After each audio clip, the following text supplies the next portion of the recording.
Hi అండి, ఈరోజు మనం బిస్మిల్లాబాత్ ఎలా తయారు చేసుకోవాలో చూద్దాం. ఇక్కడ నేను 1 కప్పు బియ్యం, అరకప్పు కందిపప్పు, పావు కప్పు పెసరపప్పు దీన్ని బాగా కడిగి హాఫ్ అన్ అవర్ నానబెట్టుకొని తర్వాత దీన్ని కుక్కర్లోకి తీసుకోవాలండి. కుక్కర్లో యాడ్ చేసుకోవాలి. తర్వాత దీంతో పాటు క్యారెట్, టమోటా, బీన్స్, తగినంత ఉప్పు, చిటికెడు పసుపు, 1 కప్పుకి ఇక్కడ నేను 5 to 6 కప్స్ వాటర్ యాడ్ చేస్తున్నాను. యాడ్ చేసి మనం దీన్ని 4 to 5 విజిల్స్ రానివ్వాలి. ఇక్కడ చూసారంటే చాలా చక్కగా ఉడికింది కదా.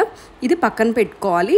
తర్వాత ఒక ప్యాన్ పెట్టుకొని దీంట్లో 4 to 5 స్పూన్స్ ఆయిల్ హీట్ అయిన తర్వాత తాలింపు దినుసుల్ని వేయించుకోవాలి. తాలింపు దినుసులు వేగిన తర్వాత ఒక పెద్ద సైజు ఉల్లిపాయ తరుగుని కూడా దీంట్లో బాగా ఉడకనివ్వాలి.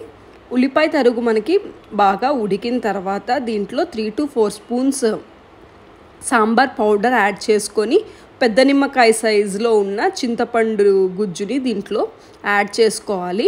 గుజ్జు బాగా చూపించినట్లుగా మరిగిన తర్వాత ఆల్రెడీ మనం రెడీ చేసి పెట్టుకున్న రైస్ ఉంది కదా, రైస్ని దీంట్లోకి యాడ్ చేసుకొని బాగా కలుపుకోవాలి. చాలా మంచి టేస్ట్ వస్తుంది ఈ ప్రాసెస్లో ట్రై చేస్తే. దీన్ని కొత్తిమీరతో సర్వ్ చేసుకుంటే రెడీ అయిపోతుందండి.